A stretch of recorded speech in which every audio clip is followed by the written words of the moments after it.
성령의 은사라고 하는 제목으로 하나님의 말씀을 증거하겠습니다.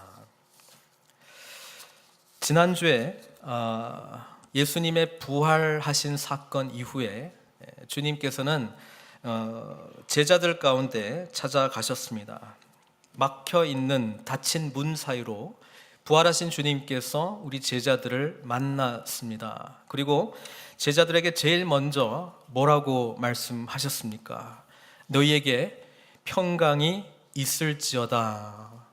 첫 번째는 인사로 우리가 유대인들이 자주 쓰는 샬롬의 인사를 했다면, 예수님께서는 곧 이어서 제자들에게 한 번 더 말씀하셨습니다. 너희에게 평강이 있을지어다. 그렇게 다시 한번 말씀하시면서 제자들에게 부활하신 주님 다음에 말씀하신 이 평강과 관련해서 십자가에 못 박혀 돌아가시기 전에 주님께서 제자들에게 평강과 관련된 말씀을 기억하기를 원했습니다. 요한복음에 보면 우리 주님께서는 평강, 이 평안은 세상이 주는 것 같지 아니하다라고 말씀하시면서 이 평강은 하나님께서만이 줄 수 있다, 그렇게 말씀해 주셨습니다. 그리고 이 평강의 은혜 다음에 우리 주님께서는 보혜사 성령님을 보내주실 것이다 말씀해 주셨다라고 하는 것입니다.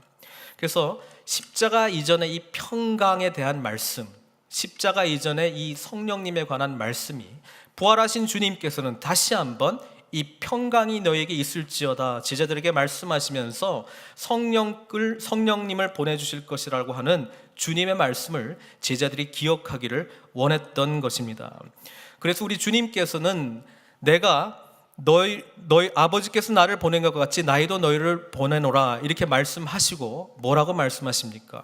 성령을 받으라 이렇게 말씀했던 것입니다.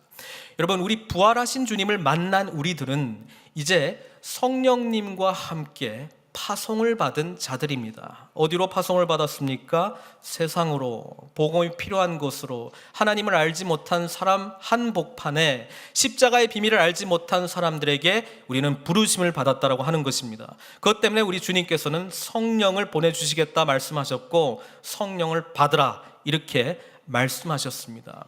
그리고 제자들에게 주신 놀라운 권한이 있습니다. 그것은 뭐냐면 너희가 누구의 죄든지 사하면 사하여질 것이요 누구의 죄든지 그대로 두면 그대로 있으리라. 죄 사함의 복음을 제자들에게 주었다라고 하는 것입니다. 이것은 예수님께서 주는 그리스도시요 살아계신 하나님의 아들이십니다 베드로가 고백한 다음에 주셨던 천국 열쇠의 권한과 같습니다. 제자들을 통해서 주님께서는 사람들에게 이 복음의 비밀을 전할 수 있고, 이 복음의 비밀을 받은 사람들에게는 뭐예요? 하나님 앞에 죄 사함을 받고 하나님 나라 백성을 될 수 있는 그런 축복을, 우리들에게 그 권한을 주시겠다는 것입니다. 사랑하는 성도 여러분, 부활의 백성으로 살아가는 저와 여러분들, 예수님을 나의 구주로 영접한 여러분들은 성령 받은 사람입니다. 이 성령을 받고 이제 오늘 본문을 통해서 성령께서 주시는 또 하나의 놀라운 은혜, 성령님의 은사에 대해서 함께 살펴보기를 원합니다. 여러분, 우리 한글 번역으로는 은사라고 이렇게 표현하고 있습니다. 그래서 뭔가 특별한 단어인 것 같습니다만은 은사라고 하는 것은 다름이 아니라 선물입니다. 원어로 하면 뭔지 아십니까? 카리스마입니다. 여러분, 제가 좀 카리스마 있는 사람 같이 보입니까? 저는 카리스마 있는 사람입니다. 성령의 은사 있는 사람입니다. 우리 옆 사람 한번 쳐다보면서 당신 참 카리스마 있는 사람이야. 카리스마가 넘쳐나는 교회인 것 같습니다. 카리스마는 다름 아닌 선물입니다. 선물이라고 하는 뜻은 굉장히 중요한 의미가 있는데요, 내게 아니라는 거예요. 누가 나한테 줬기 때문에 선물입니다. 그리고 카리스마를 마자 빼버리면 카리스가 되는데, 카리스는 은혜입니다. 여러분, 우리의 이 선물은 하나님의 전적인 은혜로 우리에게 주어진 것을 우리는 고백해야 된다는 것입니다. 다시 한번 정리합니다. 부활하신 주님을 믿는 저와 여러분들은 성령님을 받은 사람입니다. 성령님을 받은 사람들은 성령님의 은사를 받은 사람들입니다. 이 은사는 선물이고, 이 선물은 우리 하나님께서 주신 것임을 오늘 본문을 통해서 분명하게 말씀해주고 있는 것입니다. 따라서 사도 바울은 지금 고린도 전서잖아요. 그러니까 고린도에 있는 교우들에게 이 성령의 이 선물에 대해서 설명하고 싶었습니다. 여러분, 고린도 교회는 어떤 교회입니까? 고린도 교회는 성령의 은사가 넘쳐나는 교회였습니다. 성령께서 주시는 놀라운 은사들이 넘쳐나는 곳이었습니다. 얼마나 축복된 교회입니까? 그런데 반면에 고린도전서를 읽어보면 분열도 많은 교회였습니다. 너무나 나누어지는 것이 많이 있었습니다. 싸웠습니다. 여러분, 이 이야기가 무슨 이야기를 하고 있냐면 성령의 은사가 넘쳐나도 분열이 있다는 거예요, 없다는 거예요? 있을 뿐 아니라 아주 심각하게 있었습니다. 어떤 사람은 바울 쫓아가겠다, 어떤 사람은 아볼로 쫓아가겠다, 나는 예수파다, 나는 베드로파다 이러면서 막 파당을 짓고 서로 누가 잘났는지, 누가 진짜 하나님의 선택받은 백성인지, 어느 그룹을 통해서 진실한 하나님의 메시지가 전달되고 있는지를 서로 싸우고 있었던 곳이 고린도 교회입니다. 제가 학교에서 우리 교수님한테 책을 읽는 법을 이제 배우게 되는데, 매주 숙제할 때 보통 이제 그 요약한다 그러죠. 책을 읽고 이제 요약을 늘 해야 됩니다. 그런데 이렇게 요구하셨어요. 여러분, 그 TV 쇼 프로그램 중에 제퍼디라고 하는 거 혹시 아세요? 그게 뭐냐면은 답을 먼저 주고 질문을 맞추는 거예요. 무슨 말인지 알겠습니까? 늘 푸른 선교교에서 제일 잘생긴 사람 그러면 누구입니까? 이런 식으로 이제 질문을 답으로 이제 하는 거예요. 그런 것처럼 오늘 본문을 볼 때 저는 여러분들에게도 제안하고 싶은데, 이 본문이 나왔을 때 어떤 질문에 대해서 대답하기 위해서 이 본문이 주어졌을까? 그 생각을 해보면 우리는 이 본문을 기록한 바울이지만 또 성령의 감동을 받아서 기록한 바울이기 때문에 그 본문의 의도를 찾아갈 수 있습니다. 사랑하는 성도 여러분, 고린도 교회, 문제 많은 교회, 파당이 많은 교회, 누가 맞다 주장했던 이 교회에 성령의 은사가 넘쳐났습니다. 그때 어떤 질문이 떠올랐을까요? 어떤 성령의 은사를 받은 사람을 우리가 신뢰할 수 있을까요? 그러니까 교인들 가운데는 이런 질문이 생겼던 거예요. 뭐냐면 어떤 성령의 은사가 더 높은 은사일까? 성령의 은사를 만약에 순번을 정해주면 어떤 것이 그래도 넘버 원일까? 방언하는 걸까? 병 치유하는 걸까? 예언하는 걸까? 능력을 행하는 걸까? 지혜의 말씀을 전하는 걸까? 어떤 성령의 은사가 더 우위를 차지하느냐, 그거 가지고 싸우고 있었다라고 하는 거예요. 방언 말하는 사람은 너 내가 하는 말 못 알아듣겠지, 나 하나님의 선택을 받은 사람이야, 건드리지 마. 병 치유하는 사람은 나는 네 말 못 알아들어도 나는 능력 행하잖아, 너는 네가 하는 게 뭐 있어. 하나님의 은사를 받았는데 이 은사를 오용하고 있었던 거예요. 원래 주셨던 이유를 깨닫지 못했어요. 다시 한번 말씀드립니다. 요한복음 본문으로 다시 돌아가면 우리는 성령 받은 사람입니다. 성령 받은 사람은 아버지께서 나를 보낸 것 같이 너를 보낸다라고 말씀하셨어요. 파송, 하나님의 사명을 감당해야 되는 사람입니다. 하나님의 사명을 감당하기 위해서 성령의 은혜를 주신 거예요. 여러분, 성령 받으셨습니까? 오늘 본문 가운데 우리가 읽지는 않았습니다만은 3절입니다. 제가 읽어드릴게요. 그러므로 내가 너희에게 알리노니 하나님의 영으로 말하는 자는 누구든지 예수를 저주할 자라 하지 아니하고 또 성령으로 아니하고는 누구든지 예수를 주시라 할 수 없느니라. 여러분, 예수 그리스도가 우리의 그리스도이시고 주님이십니까? 아멘 대답하신 분들은 다 성령 받은 줄 믿습니다. 그렇게 성령 받지 않고서는 고백할 수 없다, 성경은 그렇게 기록하고 있습니다. 또 하나는 성령 받은 사람은 모두 다 은사를 받았다, 성경은 그렇게 기록하고 있습니다. 이 은사는 무엇 때문에 주어졌습니까? 7절에 나와 있죠. 각 사람에게, 어떤 사람이 아닙니다. 선별된 특별한 사람 아닙니다. 교회 열심히 나가는 소수의 몇 명이 아니고요. 각 사람 모두에게 주는 것이 우리 성령님의 은사라고 하는 것입니다. 각 사람에게 그런데 성령을 주시는 이유가 있습니다. 그건 뭐냐면 유익하게 하려 하심이라. 영어로는 common good, 공동의 선하신 하나님의 나라의 비전을 이루기 위해서 감당해야 될 공동체의 덕을 세우는데 우리 성령님의 은사를 주시겠다. 그것도 소수의 몇 명, 특별한 몇 명, 선별받은 몇 명이 아니라 모두에게 주시겠다는 것이 성경이 말씀하고 있는 진리입니다. 그렇다면 오늘 예수를 믿는 저와 여러분들, 예수를 나의 구주라 고백하는 여러분들은 내가 어떠한 은사를 갖고 있는지를 알아야 됩니다. 그리고 그 은사를 아는 만큼 공동체의 어떤 유익을 위해서 하나님께서 나를 부르셨는가, 그 사명에 응답할 때에 우리는 함께 하나님의 은혜를 체험하고 영광 돌릴 수 있다라고 하는 것이죠.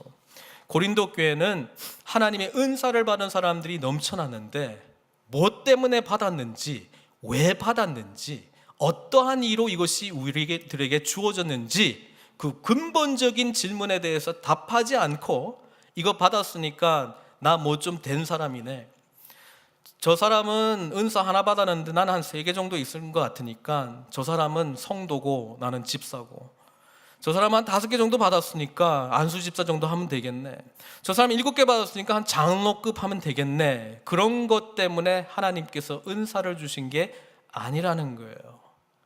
은사는 주는 자 마음입니다. 우리 성경 11절에도 이 모든 일은 같은 한 성령이 행하사 그의 뜻대로, 우리의 요구대로가 아닙니다. 우리의 원대로가 아닙니다. 내가 갖고 싶어서가 아니라 성령님의 뜻대로 각 사람에게 나누어주는 것입니다. 여기서 각은 누구 제외한 게 아니고요, 모든 사람에게 다 주시겠다라고 하는 게 이 은사의 원리입니다. 그러니까 많이 받았다고 자랑할 것도 없고요, 적게 받았다고 자랑할 것도 없습니다. 그렇죠? 그리고 또 한 가지 생각해야 될 것은 나는 받은 은사가 하나도 없어 라고 말하는 것도 비성경적인 것입니다. 우리가 하나님의 은사들을, 성령의 은사들을 받았다면 우리는 이것을 왜 받았는지, 무엇을 받았는지, 무엇을 위해서 사용해야 되는지를 분명히 알아야 된다는 것입니다.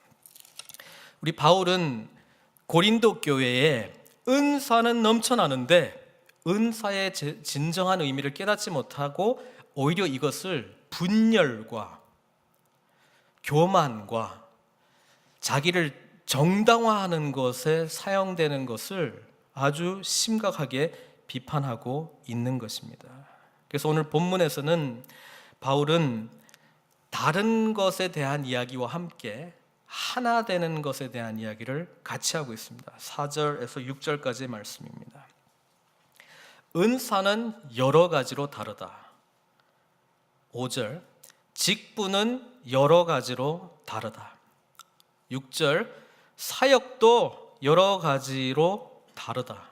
그런데 성령님은 같고요, 주는 같고요, 하나님은 같다는 거예요. 삼위일체 하나님이 같다는 거예요. 그렇죠? 하나님이 같기 때문에 우리는 이 다른 은사들을, 이 다른 직분들을, 이 여러 가지 사역들이 하나님 한 분을 향해서 나아가고 있다는 것을 인식하면서 이 은사를 이해해야 된다는 거예요. 여러분, 은사는 직분과 연결되어 있습니다. 여러분, 직분이 무엇입니까? 여기서 사용된 직분은 디아코니아입니다. 여러분, 디컨, 집사의 원어에 해당되는 것이죠. 디아코니아에서 나온 이 단어는 섬기다라고 하는 근본 뜻이 있습니다. 따라서 성령의 은사를 받은 사람은 뭐 해야 되는 거예요?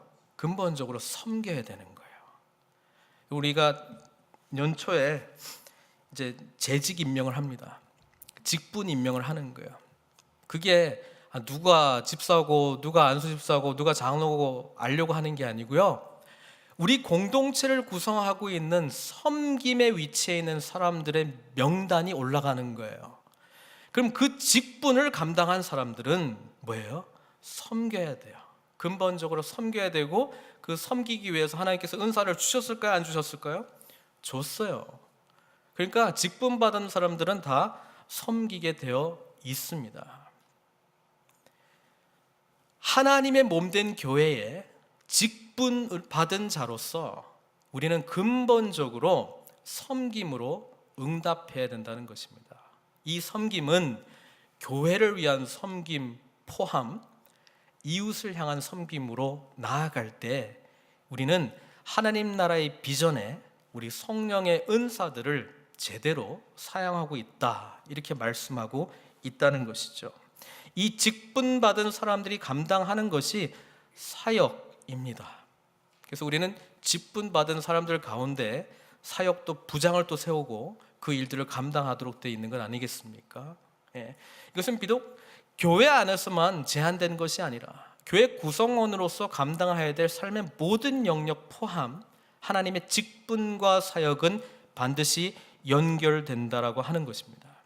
문제는 성령의 은사를 받고 은사가 넘쳐나는 것을 깨달았는데 이것이 하나된 모습으로 나아가지 않았을 경우, 이것이 공동의 유익을 위해서 나아가지 않았을 경우, 하나님의 몸된 교회가 공동의 덕을 세우기 위해서 나아가지 않았을 때는 이것은 하나님의 원래의 계획과는 상반되는 것으로 오히려 공동체 가운데 분열을 조장하고 공동체 가운데에 이런 싸움을 일으키고 하나된 마음이 아니라 대적하는 관계로 나아가는 것을 사도 바울은 심히 경계했다라고 하는 것입니다. 이런 이해 속에서 저와 여러분들 어떻게 보면은 집사 직분이 너무 많이 오용되고 있지 않나, 그런 생각을 하게 됩니다. 우리는 교회에 오게 되면 일정 기간이 되면은 집사로 이렇게 호칭을 합니다. 근데 그 호칭의 원래의 의미 속에서는 섬김, 직분, 사역, 이것의 개념이 들어가 있고요. 집사라고 하는 그런 의미 속에서는 뭡니까? 하나님께서 당신을 통해서 구원의 은혜를 주셨기 때문에, 당신이 이제서야 예수님을 나의 구주로 고백하고 있기 때문에, 성령님을 받은 분이기 때문에 성령의 은사를 받았고 은사를 받은 분이기 때문에 당연히 섬길 수 있는 집사의 직분을 우리가 드리는 겁니다. 그리고 집사된 자는 이제 몸된 하나님의 교회 공동체를 위해서 쓰임받는 그 감격 속에서 주의 일을 한다는 것이 원래의 의미라고 하는 사실입니다. 그런 점에서 우리 직분 받은 저와 여러분들은 어떠한 의미로 그 집사 직분이나 모든 직분의 개념을 생각하고 있는지요? 우리 모두 다 각 사람에게 하나님께서 성령을 주셨다면 설령 내가 마음이 맞지 않는 사람에게도 저분이 예수님을 나의 구주로 고백한다라고 한다면 하나님께서 그분을 향한 은사들을 베풀어 주셨고 그 은사들을 통해서 하나님의 아름다운 하나님 나라를 세우시기를 원하시지 않겠습니까? 은사받은 많은 성도들 가운데에 하나됨을 이루지 못해서 하나님의 놀라운 은혜 가운데 깊이 나아가지 못하고 은사는 넘쳐나는데 고린도 교회처럼 분열과 분쟁만이 남아있는, 다툼만이 남아있는 그런 교회로 유지되기를 원하십니까? 사도 바울은 그 교회를 향해서 애타는 갈급함으로, 하나님의 뜻에 대한 정말 애타는 갈급함으로 이 고린도 전서를 쓰게 되었다라고 하는 것입니다. 12장부터 14장까지 은사와 관련된 이야기를 나오는데요, 12장과 14장의 핵심 13장은 뭐에 대한 말씀입니까? 사랑입니다. 결국은 사랑입니다. 결국 신앙이 무엇인가라고 했을 때 사랑입니다. 그 사랑은 하나님의 은혜를 깨달은 자가 베푸는 사랑의 모습입니다. 사랑으로만이 이 여러 가지 다른 하나님의 은사들이 하나로 연결된다는 것을 바울은 강조하고 있습니다. 그래서 13장 시작할 때 더 큰 은사, 자꾸 누가 은사 받았고 누가 영적이고 누가 더 하나님 앞에 가까이 있는 사람이고 누가 하나님 말씀에 더욱더 근접한 사람인지 싸우지 말고 더 큰 은사를 사모하라. 자꾸 은사 달라 그러는데 근데 가장 큰 은사는 사랑이니라.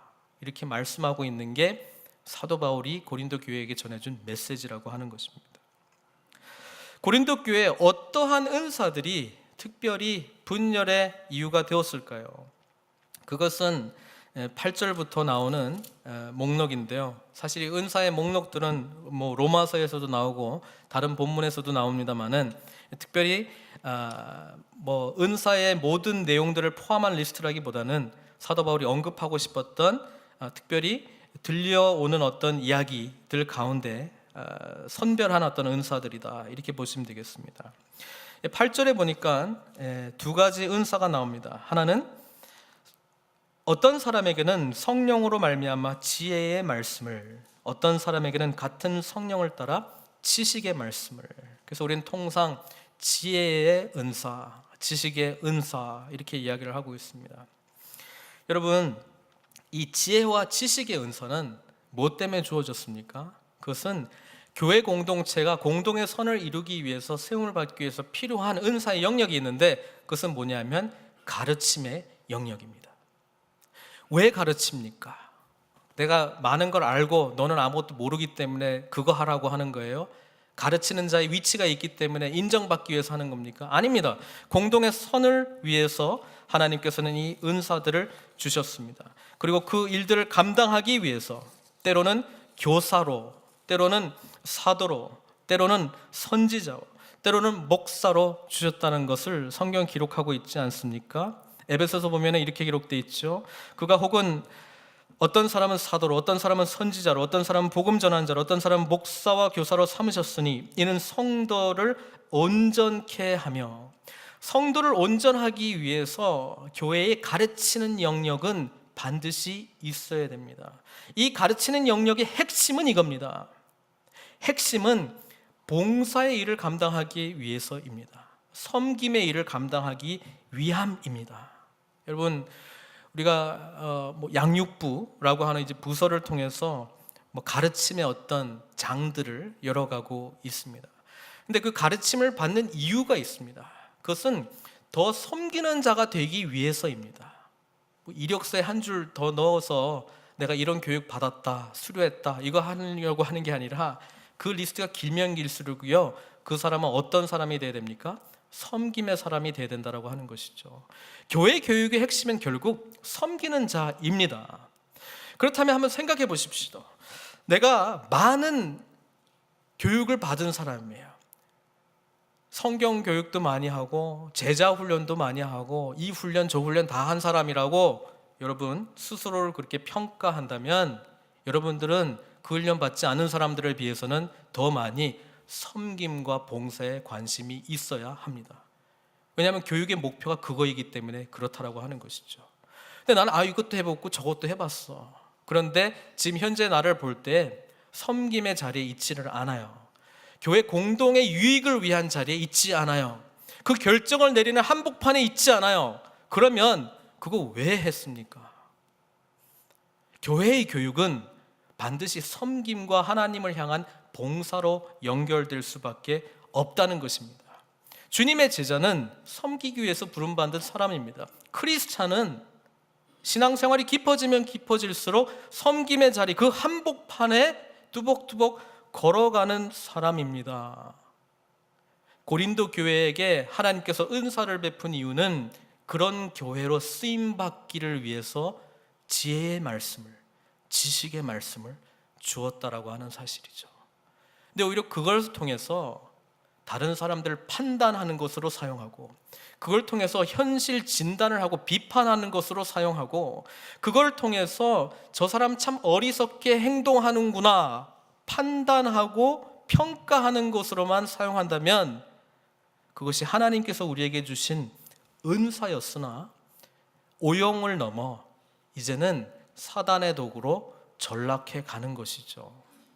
사랑하는 성도 여러분, 하나님의 은사가 은사되기 위해서 여러분들이 스스로 평가하길 원한다면 내가 섬김의 자리, 교회 공동의 유익을 위해서 내가 점점 나아가고 있는가, 하나님 나라를 위해서 내가 점점 쓰임받고 있는가, 그 평가가 진정한 평가가 된다는 말씀입니다.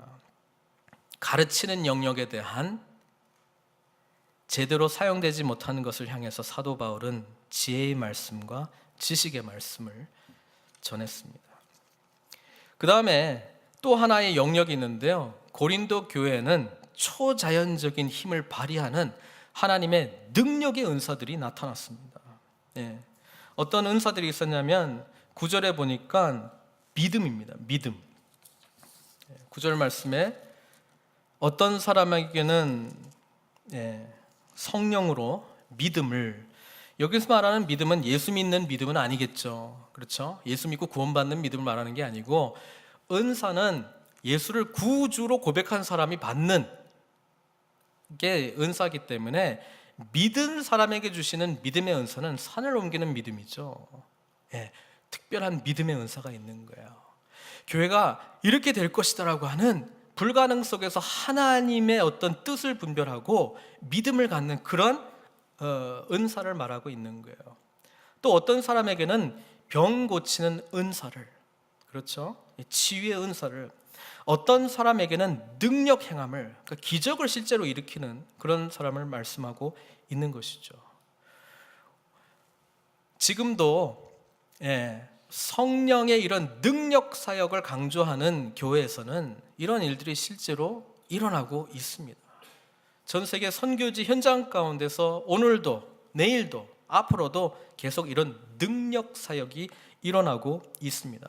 근데 여러분, 한 가지 기억해야 될 게 뭐냐면, 이 능력 사역도 하나님의 몸된 교회가 쓰임받기 위해서 하나님께서 주신 선물인데, 오히려 이것을 통해서 뭐예요? 누가 능력 많이 받았나? 어떤 사람 밑에 줄 서 있나?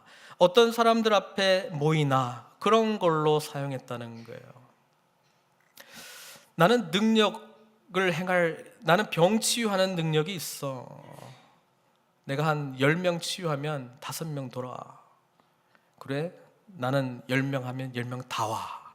뭐 이런 걸로 서로 누가 능력이 있는지 이걸 재고 있었다는 것이죠. 여러분, 능력 행하는 자와 가르치는 자와의 갈등이 있었는지도 모르겠습니다. 당신들은 말만 뭐 이렇게 하고 실제로 하는 게 뭐 있냐? 그렇게 나올 수 있는 거 아니겠어요? 여러분, 로마서에 보면 다른 은사의 목록들이 나와 있습니다. 거기에 보면은 오늘 이런 목록과는 틀리게 뭐 다스림의 은사, 리더십의 은사도 있어요. 리더십의 은사.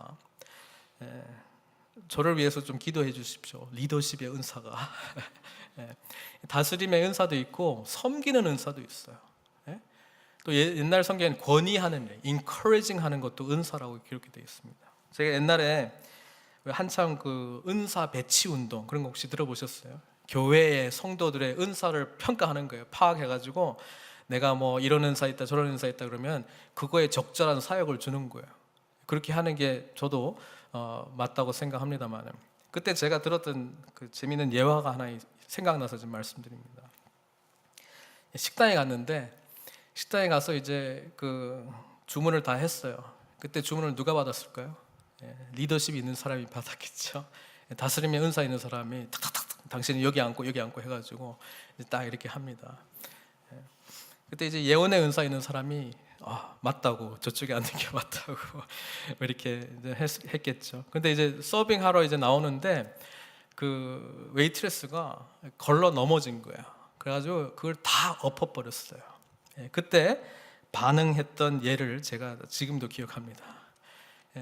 다스림의 은사를 가진 사람은 사장 나오라 그래. 예언의 은사 받은 사람은 내 이럴 줄 알았어. 위로의 은사가 있는 사람은 그 웨이트레스한테 다가가서 아이고 이게 얼마나 힘들었으면 이런 일이 했을까. 기도의 은사가 있는 사람은 주여 그러기도 하는 거예요. 여러분, 이렇게 됐는데 결국 이렇게 되는 거예요. 다스림의 은사 있는 사람은 기도하는 사람 보고 당신은 허구한 날 맨날 기도만 하고 무슨 일이 있으면 일을 진행을 해야 될까? 일을 이렇게 하는 거예요. 예언의 은사 한 사람한테는 당신 이렇게 될 줄 알아서 막아야 될 거 아니야, 왜 이렇게 맨날 이럴 줄 알았어 이렇게만 하면 어떡하냐고. 그렇죠? 섬기는 사람한테도 마찬가지인 거예요. 당신은 그 사람 야단쳐야 된다고, 야단쳐가지고 다시는 이런 일이 일어나지 않도록 일어나야 된다고 이렇게 하는 거예요. 여러분, 고린도 교회가 그런 일 하는 거예요. 혹시 우리 교회도 이러고 있습니까?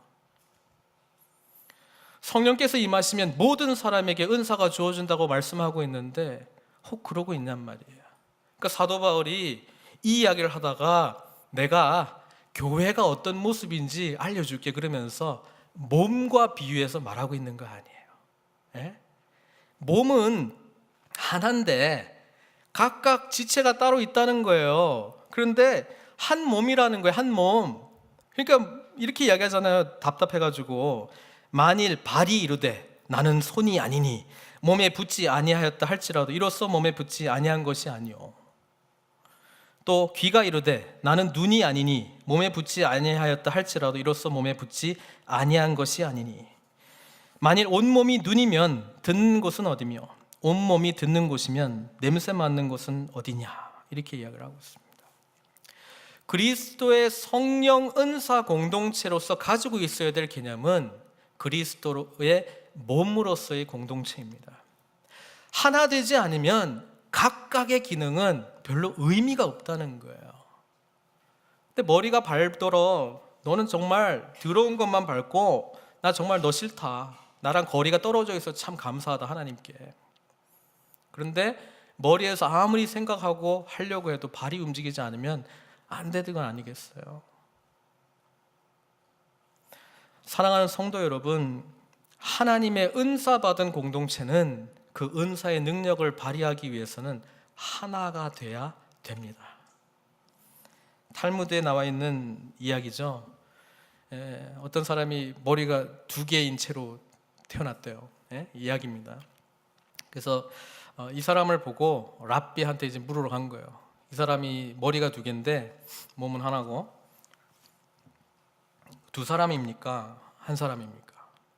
그러니까 랍비가 뭐라 그랬냐면 한쪽 머리에 뜨거운 물 붓고 옆에 머리가 같이 아파하면 1사람이고 아파하지 않으면 2사람이다 그랬어요. 오늘 성경에 나와 있는 말씀이죠. 26절입니다. 만일 한 지체가 고통을 받으면 모든 지체가 함께 고통을 받고 한 지체가 영광을 얻으면 모든 지체가 함께 즐거워하느니라. 이야기가 우스워서 웃을 수 있겠습니다만은 혹시 우리 교회도 이러고 있습니까? 한쪽에서는 고통하고 있는데 우리는 전혀 연결되어 있지 않아서 그 고통을 이해하지도 못하고 알지도 못하고 알려고도 하지도 않고 파티하고 있어요.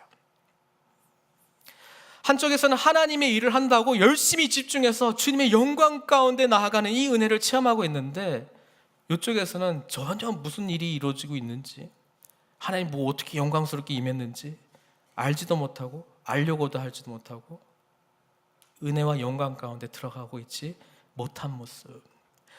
마치 몸에 각 파트가 있는데 그냥 바늘로 그냥 꿰매 놓은 거예요. 하나 된 것처럼 겉으로는 보여요. 그리고 겉으로 하나 된 것 가지고 마치 하나 된 것처럼 착각하고 있는 것은 아닌지 우리가 스스로 물어봐야 된다는 사실입니다.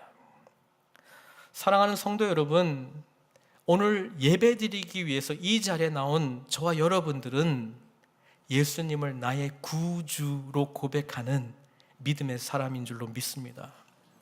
믿음의 사람들은 우리 주님께서 성령님을 허락해 주셨습니다.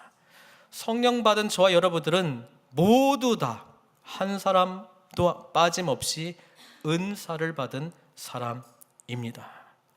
그 한 사람, 은사 받은 사람을 위해서 우리 주님께서 채찍질 당하시고 고통당하시고 십자가에서 죽으셨습니다. 그 한 사람, 은사 받은 사람, 그 사람을 위해서 우리 주님께서 부활하셨습니다. 그 한 사람, 은사 받은 그 사람을 향해서 우리 하나님께서는 당신을 통해서 하나님의 놀라운 일을 만들어 갈 것이다 약속해 주셨습니다. 그게 오늘 이 자리에 앉아 계신 저와 여러분들이라고 하는 말씀입니다.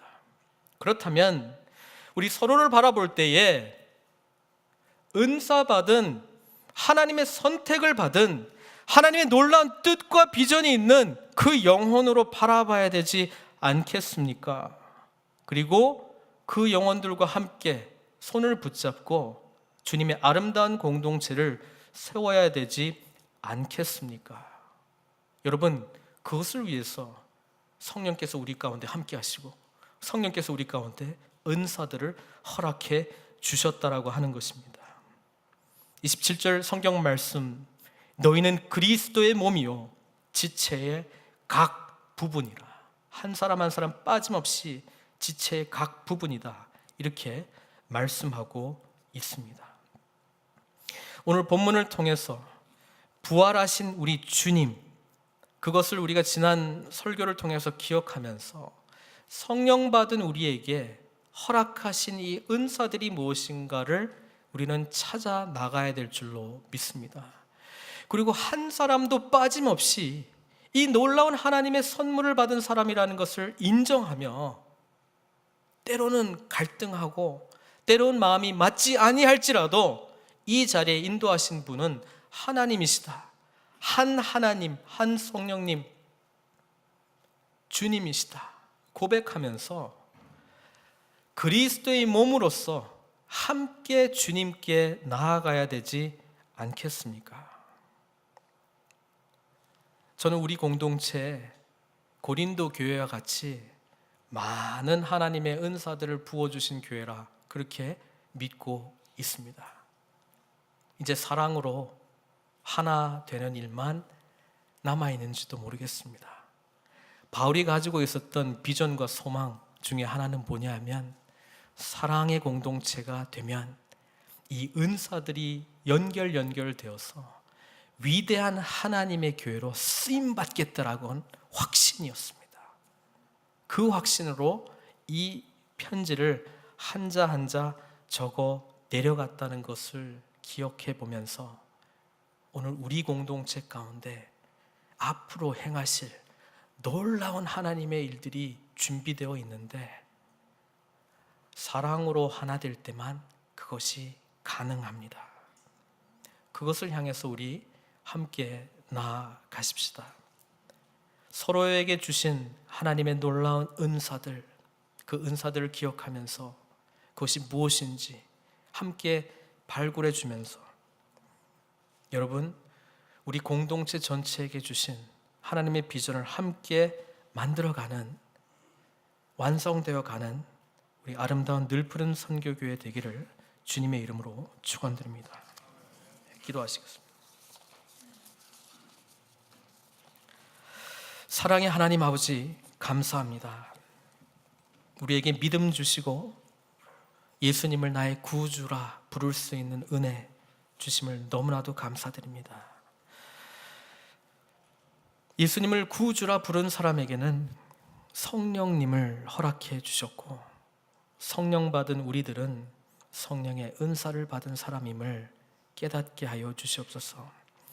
성령의 은사를 받은 사람들은 섬기기 위해서, 봉사의 직무를 감당하기 위해서, 교회의 공동의 덕을 세우기 위해서, 하는 나라의 비전을 이루기 위해서 부름받은 자들임을 다시 한번 기억하게 해 주시고, 우리 속에 어떠한 은사들이 주어졌는지 다시 한번 점검할 수 있는 시간들을 허락하여 주시옵소서. 어찌 보면 많은 은사들을 이미 주셨는데 하나 되지 못해서 고린도 교회 같이 아버지 하나님께 영광스럽게 나아가야 될 하나님의 위대한 교회가 분열과 다툼과 나눔만 있는 모습으로 기록되어 있는 것은 아닙니까? 하나님, 주님께서 너무나도 사랑하시는 우리 늘푸른 선교교회, 주님께서 너무나 사랑하셔서 기꺼이 우리를 위해서 한 사람 한 사람을 위해서 죽으시고 부활하신 우리 주님, 그 능력 의지하며 다시 한번 하나 되기를 다짐해 봅니다.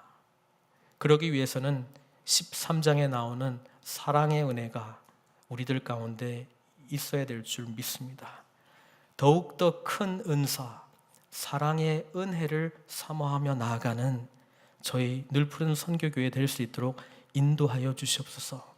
이미 주신 이 은사들이 분열을 향해서 나아가는 것이 아니라 하나님의 영광을 위해서 하나 되는 모습으로 나아갈 수 있도록 사랑의 은사를 허락하여 주시옵소서.